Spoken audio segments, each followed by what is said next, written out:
Economics अर्थ channel पर आप सभी का एक बार फिर स्वागत है।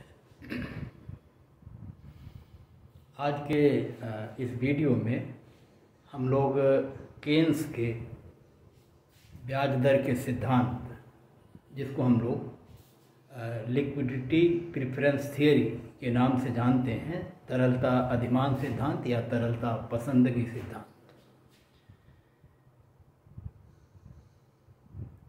इसके पहले हमने ब्याज दर के दो सिद्धांत पढ़े हैं।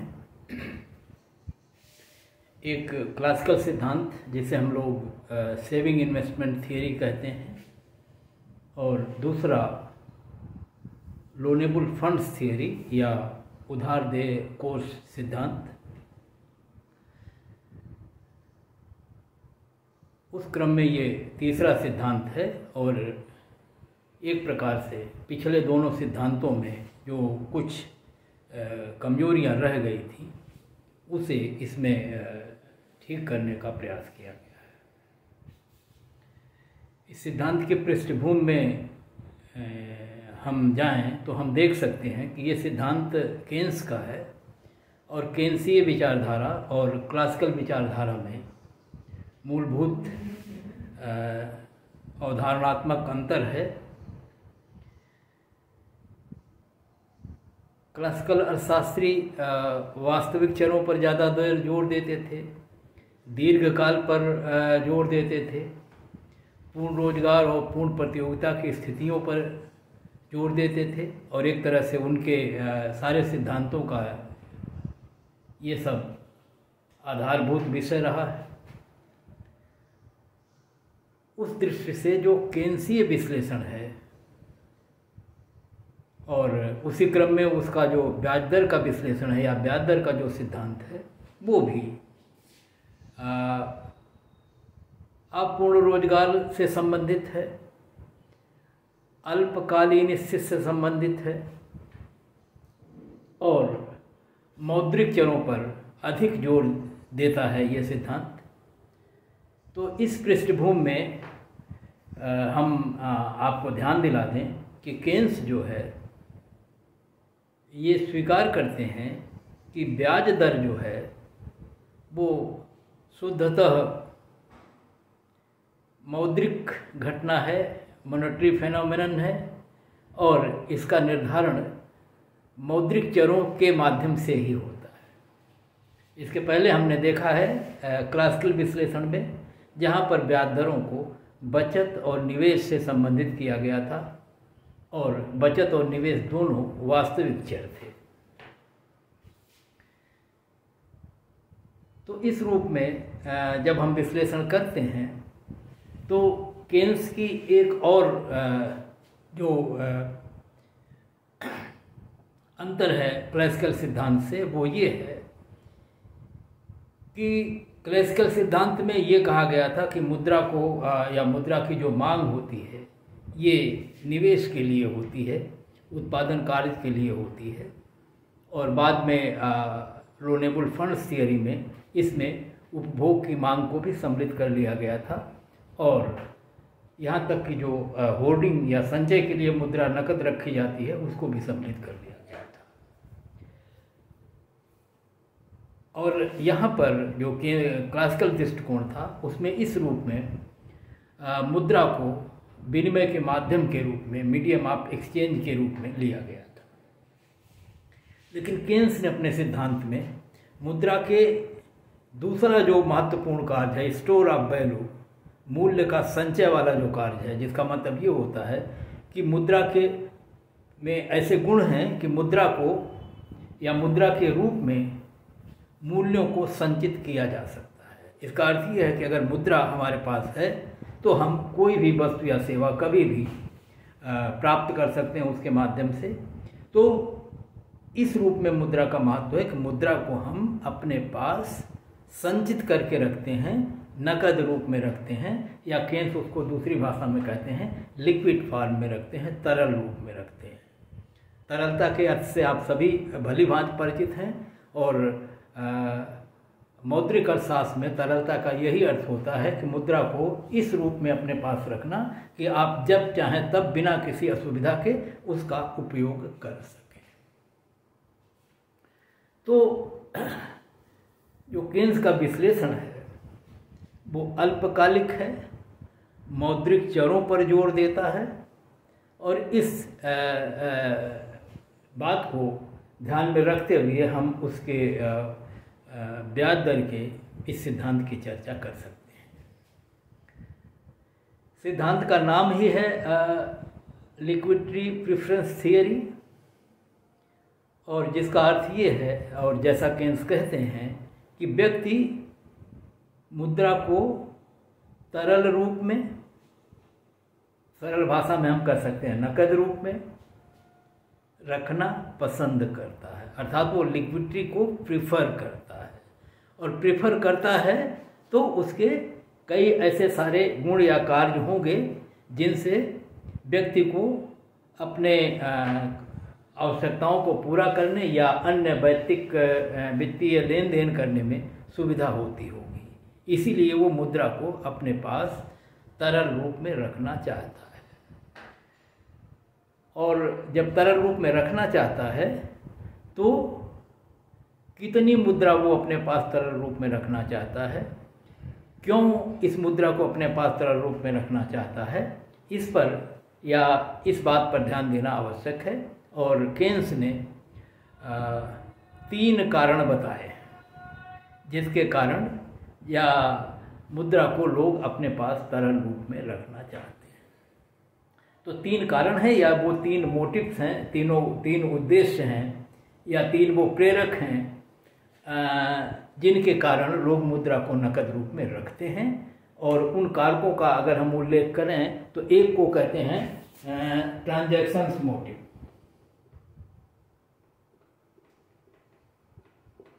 ट्रांजैक्शंस मोटिव, मैं तीनों नाम साथ लिख दे रहा हूं। और दूसरा है प्रिकॉशनरी मोटिव,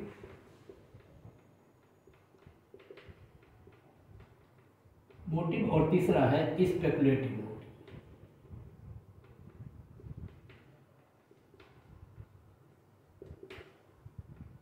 ये 3 कारक हैं, 3 उद्देश्य हैं, 3 प्रेरक हैं जिनके कारण व्यक्ति अपने पास मुद्रा को नकद रूप में या तरल रूप में रखना चाहता है। पहला जो कारक है वो है ट्रांजैक्शंस मोटिव। ट्रांजैक्शंस का मतलब लेन देन करना, तो हम इसको लेन देन उद्देश्य कहते हैं। और क्योंकि जो लेन देन होता है ये व्यावसायिक होता है, इस नाते कई लोग इसकी हिंदी कहते हैं व्यावसायिक या व्यापारिक उद्देश्य। तो ये जो लेन देन उद्देश्य है, इसका मतलब है कि मुद्रा को हम लोग अपने पास तरल रूप में इसलिए रखना चाहते हैं ताकि हम अपने वर्तमान लेन देनों को पूरा कर सकें। अर्थात वर्तमान में जितनी भी वस्तुओं और सेवाओं का हम उपयोग करते हैं उनके लिए, क्योंकि हमको मुद्रा की ज़रूरत करती है और मुद्रा विनिमय का माध्यम है, इसके माध्यम से ये वस्तुएं सेवाएं प्राप्त की जा सकती हैं, इसलिए लोग मुद्रा को अपने पास नकद रूप में रखते हैं। अब केन्स यहाँ ये भी कहते हैं कि कितनी मुद्रा रखेंगे किसी समय विशेष पर किसी देश के निवासी अपने पास इस कार्य के लिए, लेन देन कार्य के लिए, और वो किससे प्रभावित होगा। तो केन्स का ये दृष्टिकोण है कि जितनी उसकी वर्तमान आवश्यकताएं हैं वो तो उसे पूरा ही करना है, चाहे ब्याज की दरें ऊंची हों चाहे ब्याज की दरें नीची हों। जैसे हम कह सकते हैं कि अगर हमारी आवश्यकता है न्यूनतम भोजन वस्त्र मकान की, तो वो तो हमें पूरा ही करना है। अगर बाज़ार में ब्याज दरें बढ़ भी जाती हैं तो भी हम अपने भोजन वस्त्र मकान इस तरह की जो आधारभूत आवश्यकताएं हैं उनको काट नहीं सकते, कम नहीं कर सकते। इसका मतलब ये है कि ब्याज दरों का मुद्रा की इस मांग पर जो लेन देन के लिए अपने पास तरल रूप में रखी जाती है उस पर ब्याज दरों के घटने बढ़ने का कोई प्रभाव नहीं पड़ता। अर्थात ये ब्याज दर निरपेक्ष है या इंटरेस्ट इन इलास्टिक है, अर्थात ब्याज दरों के घटने बढ़ने का इन पर कोई प्रभाव नहीं पड़ता, वो उतनी ही रहेंगी चाहे ब्याज दरें घटे चाहे ब्याज दरें बढ़े। लेकिन एक दूसरा तत्व है जो इसको प्रभावित करता है, निर्धारित करता है, और वो तत्व है आय। आय के बढ़ने पर लोगों के रहन सहन का स्तर ऊंचा होता है, लोगों की उपभोग या अन्य जो आवश्यकताएं हैं वो बढ़ती हैं या उन्हें वो पूरी करता, जिन्हें पहले कम आय पर पूरी नहीं कर पाता था। तो ऐसी स्थिति में आय के बढ़ने पर ट्रांजैक्शंस मोटिव के लिए या लेन देन उद्देश्यों के लिए जो मुद्रा रखी जाती है वो बढ़ती है। तो आय के बढ़ने के साथ ये बढ़ेगी, आय के घटने के साथ घटेगी, लेकिन ब्याज दर के घटने बढ़ने का इन पर कोई प्रभाव नहीं पड़ेगा। इसी प्रकार से दूसरा जो कारक है वो है प्रीकॉशनरी मोटिव। नाम से स्पष्ट है, कॉशन माने होता सावधानी बरतना, प्री माने पहले से, और इस नाते किसी चीज़ का पहले से उपाय कर देना। तो एक अच्छी हिंदी हम लोग इसको लिखते हैं पूर्वोपाय। पहले से उपाय कर देना ये है पूर्वोपाय, पूर्वधन उपाय है ये पूर्वोपाय। अर्थात जो कोई चीज़ घटित होने वाली है या जिसकी हमको आशंका है उसको हम कैसे उसका निवारण करें, उसके लिए कुछ तरल मुद्रा अपने पास रखना चाहते हैं तरल रूप में। जैसे भविष्य में बीमारी हो सकती है, कोई दुर्घटना हो सकती है, इस तरह की जो आपदाएं हैं जो अनिश्चित हैं, और अगर हमारे पास मुद्रा नहीं होगी या तरल रूप में तो इन आपदाओं से हम निपट नहीं सकते। तो उनके लिए कुछ मुद्रा लोग अपने पास रखते हैं, और ये मुद्रा भी ब्याज दर से अप्रभावित होती है, ब्याज दर निरपेक्ष होती है। ब्याज दर के घटने बढ़ने पर इस पर भी कोई प्रभाव नहीं पड़ता। लेकिन केन्स कहता है कि लेकिन जिनके पास आय ज़्यादा है वो इस कार्य के लिए ज़्यादा मुद्रा अपने पास रखते हैं तरल रूप में, जिनकी आय कम है वो कम रखते हैं, और ये भी आय से निर्धारित होती है और दोनों के बीच में धनात्मक संबंध है। तो इस प्रकार से ये जो दोनों कारक हैं और इन दोनों कारकों के लिए जितनी मुद्रा की मांग की जाती है तो हम कहते हैं डिमांड फॉर ट्रांजैक्शंस मोटिव और डिमांड फॉर प्रीकॉशनरी मोटिव। तो जितनी मुद्रा की मांग हम करते हैं इन दोनों कार्यों के लिए, तो ये मुद्राएं आय से तो धनात्मक रूप में संबंधित हैं, लेकिन ब्याज दर से ये पूर्णतः निरपेक्ष है। अर्थात ब्याज दर का इनके ऊपर घटने बढ़ने का कोई प्रभाव नहीं पड़ता। और उसको हम क्योंकि यही चर्चा कर रहे हैं, इस नाते क्योंकि दोनों की प्रकृति बिल्कुल एक जैसी है, इस नाते इन दोनों मुद्राओं को एक में जोड़ा जा सकता है, दोनों मांगों को। तो जो हमने फिगर 1 पहला बनाया हुआ है, इसमें देखिए इस पर रेट ऑफ इंटरेस्ट लिखी हुई है, ब्याज की दर लिखी हुई है, और इधर जो लिखा हुआ डिमांड फॉर मनी है, मुद्रा की मांग है, या मुद्रा की मांग का केन्सीय इस सिद्धांत में तरलता की मांग से उसका अर्थ है। और मान लीजिए यहाँ लिखा हुआ LT, ये है ट्रांजैक्शंस मोटिव, इसके लिए ज़्यादा मुद्रा की मांग होती है और प्रीकॉशनरी के लिए अपेक्षाकृत रूप से कम मांग होती है। इस नाते इस वक्र को हमने वर्टिकल बनाया है, जिसका मतलब ये हुआ कि ब्याज दर के घटने बढ़ने पर भी मुद्रा की मांग उतने ही रहेगी जितना L1 वक्र पर है। और ये राशि यहाँ है, मान लीजिए ये M3 है, ये M2 है, ये M1 है। तो ऐसी स्थिति में, और इसी तरह से LP है, LP मतलब डिमांड फॉर प्रीकॉशनरी मोटिव्स। तो प्रिकॉशन के लिए जो मुद्रा हम अपने पास रखते हैं ये भी ब्याज दर निरपेक्ष, इस नाते ये भी वर्टिकल होगी। और ये मुद्रा की राशि है OM1, दूसरी पहली वाली राशि है OM2, और दोनों राशियों को अगर जोड़ दें, क्योंकि दोनों की प्रकृति बिल्कुल एक जैसी है, इस नाते इनको एक में जोड़ा जा सकता है, और जोड़ के हम दोनों का टोटल लिख सकते हैं, जिसको हमने लिखा L1 बराबर LT प्लस LP। इसका मतलब ये जो क्षैतिजीय दूरी है वो दोनों जुड़ेंगी, अर्थात OM2 में OM और जोड़ेंगे तो ये OM2 में इतना और जोड़ेंगे तो आगे बढ़ेगा, तो ये OM3 का रूप लेगा, जो दोनों प्रीकॉशनरी और ट्रांजैक्शंस डिमांड जो हैं उनका टोटल है। और इस प्रकार से इन दोनों मांगों को हम एक में जोड़ के इस प्रकार से लिख सकते हैं, और इसको हम L1 लिख रहे हैं, और L1 का मतलब है LT और LP दोनों का ये योग है। अब हम आएंगे तीसरे मांग पर, जो है स्पेकुलेटिव डिमांड, और केन्सी अर्थशास्त्र में ये बहुत महत्वपूर्ण है और सारा ब्याज दर का सिद्धांत इसी पर केंद्रित है। और क्योंकि ये अभी हम देखेंगे कि मौद्रिक तत्वों से ये प्रभावित है, यहाँ पर जो मौद्रिक तत्व रेट ऑफ इंटरेस्ट है उससे ये दोनों मांगे जो प्रिकॉशनरी और ट्रांजैक्शंस मोटिव हैं ये अप्रभावित है। और अब जो तीसरी मांग है स्पेकुलेटिव डिमांड। स्पेकुलेशन का मतलब होता है भविष्य के बारे में अनुमान लगाना, और जो अनुमान लगाते हैं और उसके आधार पर जो क्रिया प्रतिक्रिया करते हैं उसको कई लोग मुद्रा बाजार में कहते हैं सट्टेबाजी हिंदी में। और क्योंकि ये पहले से अनुमान लगा के या कल्पना करके कि आगे क्या होने वाला है उसके आधार पर ये मांग उससे प्रभावित होती, निर्धारित होती है, इस नाते इसकी हिंदी भी हम कहते हैं पूर्वकल्पी मांग।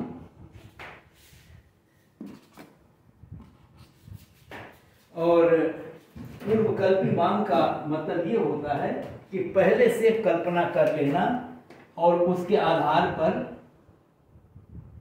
मांग करना, पूर्वकल्पी या इसको सट्टा मांग भी कहते हैं। तो ये प्री का जो आपकी तीसरी मांग है ये है स्पेकुलेटिव डिमांड। स्पेकुलेशन का मतलब मैंने पहले बताया आपको कि आगे के भविष्य के बारे में कुछ अनुमान लगाना, और उस अनुमान, ये जरूरी नहीं कि अनुमान सही ही आप लगाएं, और उस के आधार पर वर्तमान में निर्णय लेना। और इसको हम लोग इस तरह की क्रियाओं को सट्टेबाजी कहते हैं। जैसे आप कहते हैं कि क्रिकेट में पाकिस्तान हारेगा या भारत हारेगा और उसके आधार पर शर्तें लगाते हैं, तो हम इसको कहते हैं ये सट्टेबाजी कर रहे हैं। तो वैसे ही मुद्रा बाजार में, मनी मार्केट में भी बॉन्ड की कीमतों के संदर्भ में या ब्याज की दरों के संदर्भ में हम अनुमान लगाते हैं और उस अनुमान के आधार पर वर्तमान में निर्णय लेते हैं। और यहाँ हमारा निर्णय लेने से तात्पर्य है कि इन कार्यों के लिए हम कितनी मुद्रा की मांग करेंगे। तो ऐसी जो सट्टा मांग होती है, अर्थात सट्टा के लिए जो मांग हम करते हैं, या इसको और अच्छी तरह हम समझ लें, व्यक्ति जो है मुद्रा बाजार में जो भविष्य में, जब हम मुद्रा बाजार कहते हैं तो हम इसको सिक्योरिटी मार्केट कह सकते हैं, हम इसको शेयर बाजार कह सकते हैं। तो इसका मतलब है कि क्योंकि शेयरों के माध्यम से ही हम क्रियाएं करते हैं, वो अभी हम बताने का प्रयास करेंगे। तो व्यक्ति जो है भविष्य में मुद्रा बाजार में जो परिवर्तन होने हैं या होंगे उनका लाभ उठाना चाहता है। और परिवर्तन होने का मतलब है कि भविष्य में ब्याज की दरें कैसी होंगी, और अगर हम अनुमान लगाते हैं कि भविष्य में ब्याज की दरें ज़्यादा होंगी तो हम सोचते हैं कि अगर हमारे पास पैसा रहेगा तो हम बढ़ी हुई ब्याज का लाभ उठा सकते हैं। तो सरलतम भाषा में हम इस तरह से कह सकते हैं कि अगर लोग ऐसा एक्सपेक्ट करते हैं, भविष्य के बारे में सोचते हैं कि भविष्य में ब्याज की दरें बढ़ने वाली हैं, तो वे अपने पास मुद्रा को तरल रूप में ज़्यादा रखेंगे ताकि जब ये ब्याज दरें बढ़ें तो इस मुद्रा को उधार देके लाभ कमाया जा सके। अर्थात भविष्य में ब्याज की दरें यदि बढ़ें तो इसका अर्थ हुआ कि वर्तमान में जो ब्याज की दरें हैं वो कम हैं। तो देखिए, निष्कर्ष निकालिए, भविष्य में ब्याज की दरें बढ़ेंगी, इसका मतलब है कि वर्तमान में ब्याज की दरें कम हैं, और जब भविष्य में ब्याज की दरें बढ़ेंगी तो लोग तरलता की मांग ज़्यादा कर रहे हैं। इसलिए हम कह सकते हैं कि जब वर्तमान में ब्याज की दरें कम होंगी तो लोग अपने पास नकद राशि या तरल रूप में मुद्रा को अधिक रखेंगे। इसके विपरीत यदि लोग ऐसा एक्सपेक्ट करते हैं कि भविष्य में ब्याज की दरें गिर जाएंगी, जैसा मंदी की स्थिति में होता है, मंदी की स्थिति में निरंतर कीमतें गिरती हैं, ब्याज दरें गिरती हैं, बेरोजगारी बढ़ती हैं, और लोगों को अगर ये लग जाए कि ये मंदी जाने वाली नहीं है तो वो ये सोचते हैं कि निकट भविष्य में ब्याज दरें और गिरेंगी। तो इसका मतलब है कि अगर आप मुद्रा को अपने पास रखे हैं और भविष्य में उधार देने को सोच रहे हैं तो आपको नुकसान हो जाएगा, क्योंकि भविष्य में ब्याज की दरें गिर जाएंगी। तब करेंगे क्या लोग कि इसी समय मुद्रा को उधार देना शुरू कर देंगे। अर्थात जो अपने पास नकद मुद्रा रखे हैं उसको रखेंगे नहीं, क्योंकि रखने से नुकसान होगा, ब्याज दरें भविष्य में कम हो जानी है। इसलिए करेंगे क्या, वो उनको उधार दे देंगे। तो कब उधार दे रहे हैं, जब वर्तमान में ब्याज की दरें ज़्यादा हैं। ज़्यादा हैं कैसे, कि क्यों भविष्य के बारे में, भविष्य में उनके गिरने की लोगों को प्रत्याशा है। इस अर्थ में दोनों का कंपेरिजन हम कर रहे हैं। नहीं तो ऐसे ऐसे हम कैसे जाने कि ब्याज दरें इस समय कितनी है। अगर भविष्य में गिरने की गुंजाइश है, संभावना है, ऐसा लोग सोचते हैं, तो इसका मतलब है कि वर्तमान में ब्याज की दरें ज़्यादा हैं। और यदि ज़्यादा हैं तो इस समय लोग रुपया उधार दे देंगे, अपने पास नकद कम रखेंगे, तरल कम रखेंगे, तरलता की मांग कम होगी। अर्थ क्या निकला, पहले निकला था कि अगर वर्तमान में ब्याज दरें कम हैं, अर्थात भविष्य में इसके बढ़ने की उम्मीद है, तो लोग मुद्रा को अपने पास तरल रूप में रख लेंगे। अर्थात वर्तमान में ब्याज दर के कम होने पर तरलता की मांग अधिक होगी, और वर्तमान में ब्याज दर के अधिक होने पर तरलता की मांग कम होगी। और इस संबंध को दिखाएंगे तो फिगर 2 में आइए। इस पर ब्याज दर, सारे वक्रों पर ब्याज दर है, इस यहाँ लिखा हुआ है, ये ब्याज दर है और इस पर मुद्रा की मांग है, और ये स्पेकुलेटिव डिमांड केवल यहाँ दिखाई जा रही है। और इसमें क्या हो रहा है कि जब मुद्रा की ब्याज की दर ज़्यादा होगी, जैसे OR2 है, तब देख रहे हैं कि मुद्रा की मांग जो है OM1 है, तरलता की मांग कम है। और जब ब्याज की दरें कम हैं वर्तमान में और भविष्य में बढ़ने की उम्मीद है, तो तरलता की मांग ज़्यादा है, तो ये बढ़ गई। और जब ये ऐसा होगा तो इनको दिखाने वाला वक्र ऊपर से नीचे गिरेगा। तो स्पेकुलेटिव डिमांड को जो वक्र दिखाएगा वो वक्र ऊपर से नीचे गिरेगा। इसका मतलब है कि ये मांग जो है, जो स्पेकुलेटिव डिमांड है, ये ब्याज दर पर निर्भर है।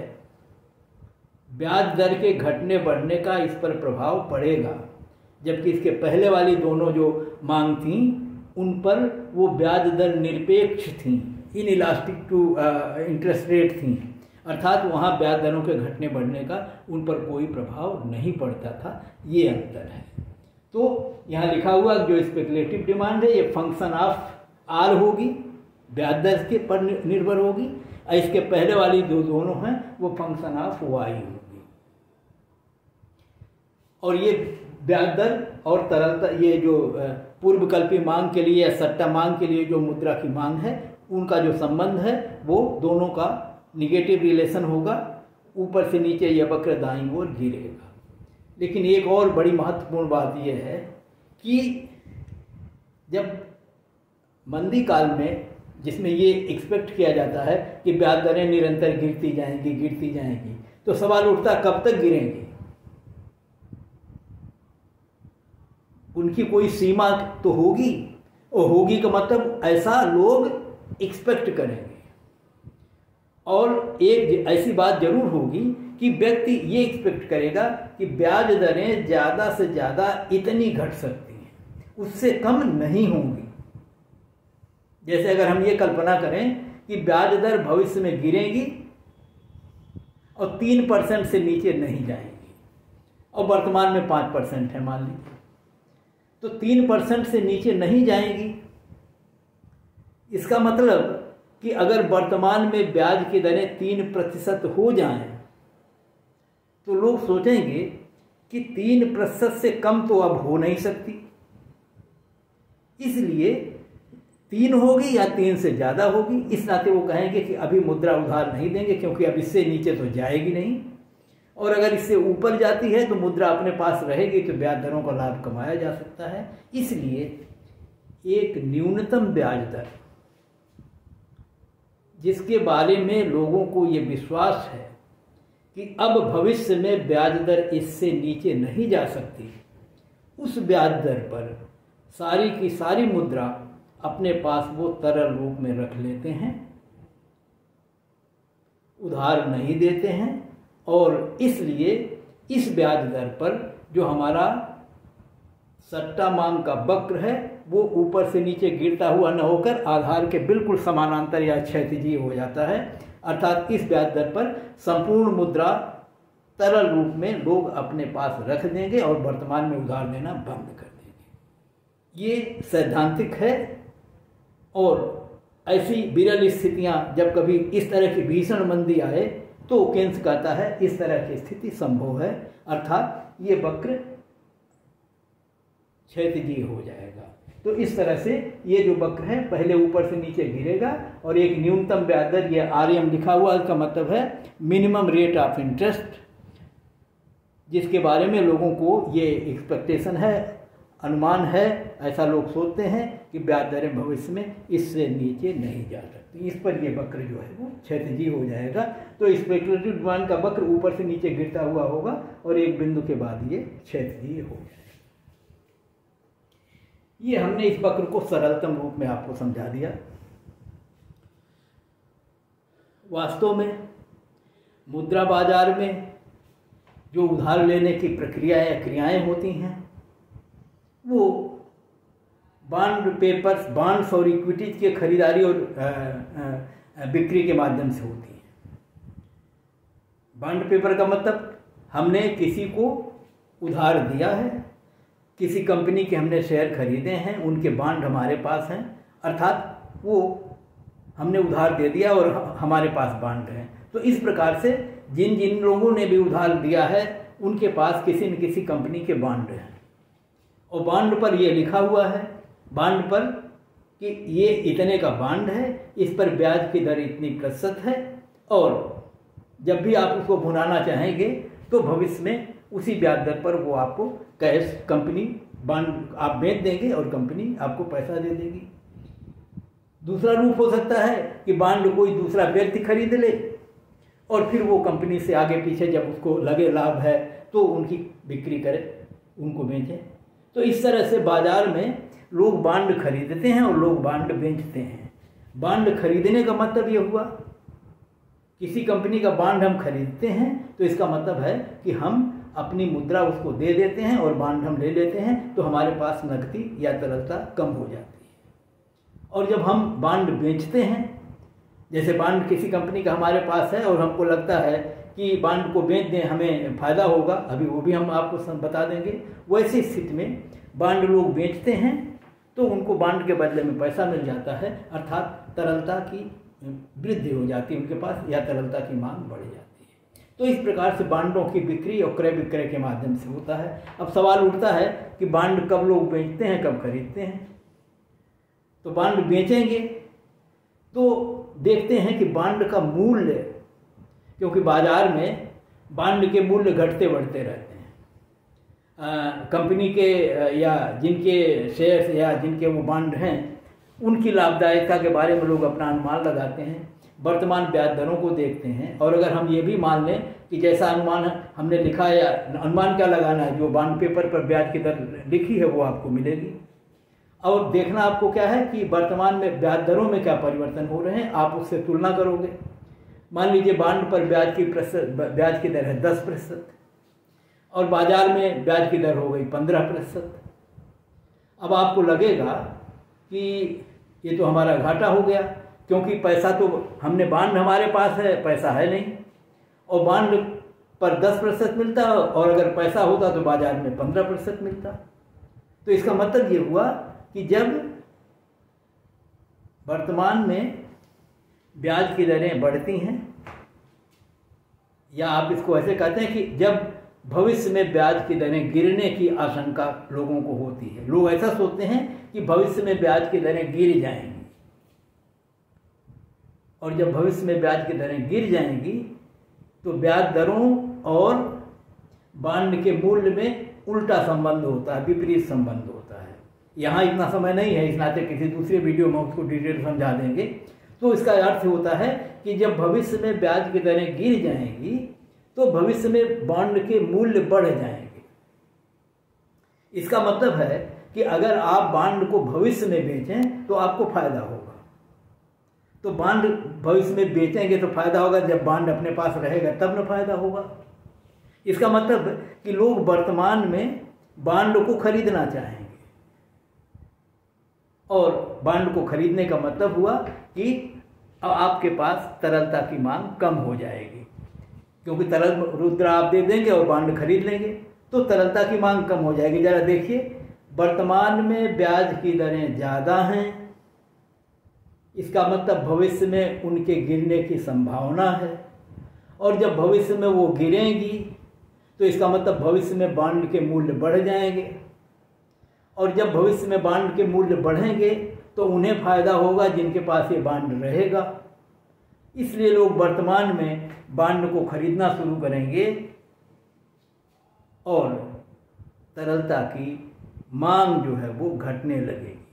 यही निष्कर्ष पहले भी हम निकाले थे कि जब ब्याज दरें वर्तमान में ज़्यादा होगी तो तरलता की मांग कम होगी। यही बॉन्ड के मूल्य के आधार पर भी हम ऐसे देख सकते हैं। तो इस प्रकार से जो भी बॉन्ड खरीदने और बिक्री करने की स्थितियों के माध्यम से हम ब्याज दरों से उनकी तुलना करके और भविष्य में होने वाले लाभ को प्राप्त करने की दृष्टि से जो निर्णय लेते हैं, उनके आधार पर ब्याज दरों, वर्तमान ब्याज दरों और तरलता की मांग या स्पेकुलेटिव डिमांड के लिए या सट्टा मांग जो है, उनके बीच इस तरह के संबंध होते हैं ऋणात्मक, और एक न्यूनतम ब्याज दर पर ये वक्र क्षैतिजीय हो जाता है।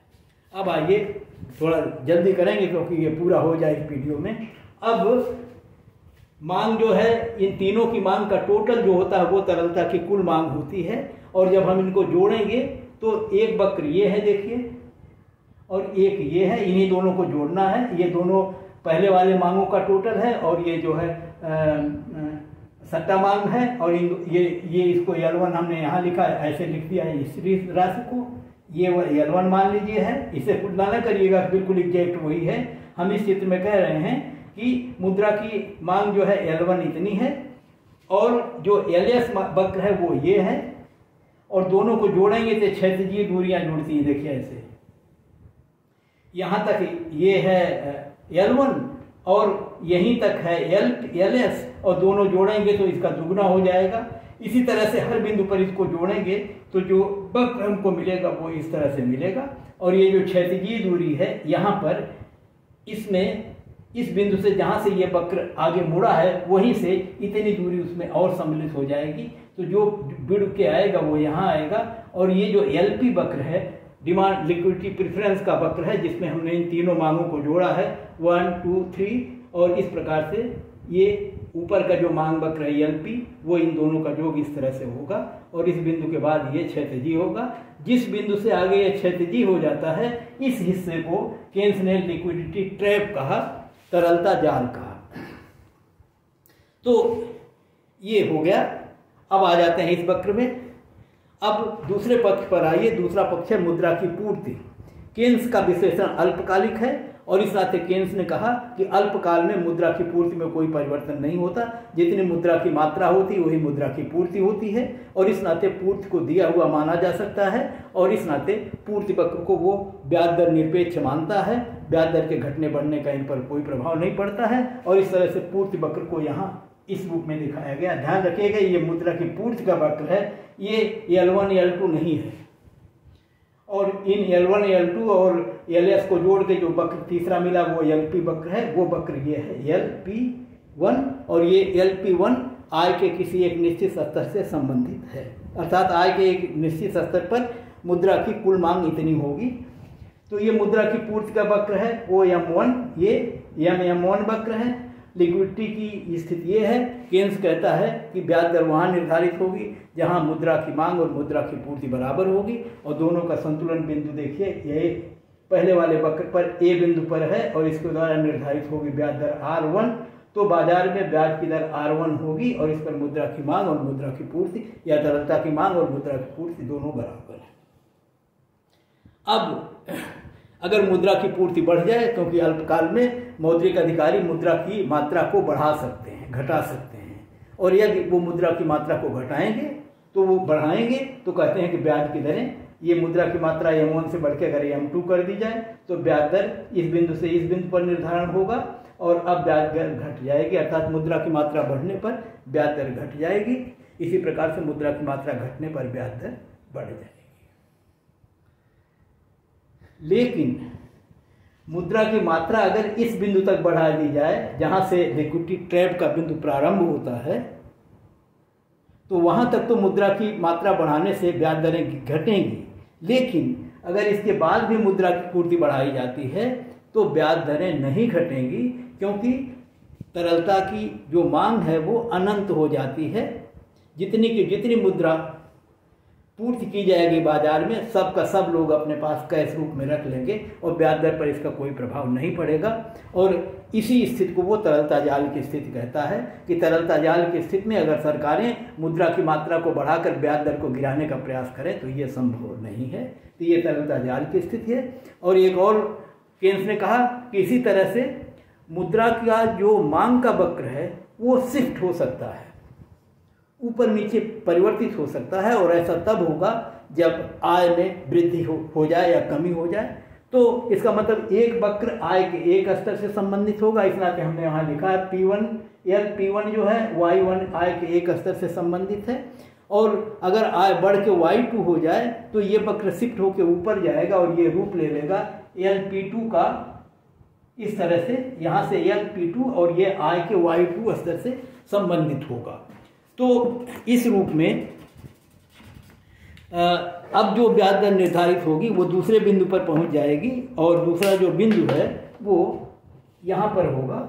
इस बिंदु पर मान लीजिए हम दिखाएं, यहाँ था R1, और अब जब ये बढ़ेगा तो उसी मुद्रा की पूर्ति पर, यहाँ पर था पहले ब्याज दर R1 पर, अब ब्याज दर हो जाएगी R2 पर। अर्थात ये जो पूर्ति मांग वक्र है अगर ऊपर शिफ्ट होता है तो ब्याज की दरें बढ़ जाएंगी, और इसी तरह से अगर ये वक्र नीचे शिफ्ट होता है तो ब्याज की दरें गिर जाएंगी। और इस प्रकार से जो केन्स का तरलता अधिमान सिद्धांत है उसमें हमने ये दिखाने का प्रयास किया कि मुद्रा की मांग तरलता की मांग होती है, और तरलता की मांग 3 मांगों पर निर्भर होती है, और पहली 2 मांगें आय से प्रभावित होती हैं, और स्पेक्युलेटिव डिमांड जो है ब्याज दर से प्रभावित होती है, और मुद्रा की पूर्ति जो है वो स्थिर रहती है क्योंकि अल्पकालिक विश्लेषण है।